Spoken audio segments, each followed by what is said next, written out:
everyone, NAFSMUN here, and today I'm going to show you how to install Apache NetBeans.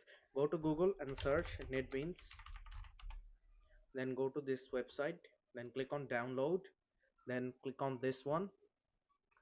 Then as you can see, I'm using Windows, so I will install download for Windows. As you can see, it's downloading. Now click on this, run it, click yes, then select where you want to keep it, then click on install. As you can see, Apache NetBeans is installing. As you can see, the installation is done. Now I will click finish.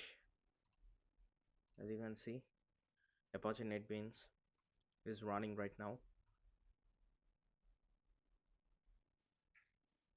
Then you'll have to click on new project. Then you will see you can use your NetBeans from here. Thank you for watching. Subscribe my channel now.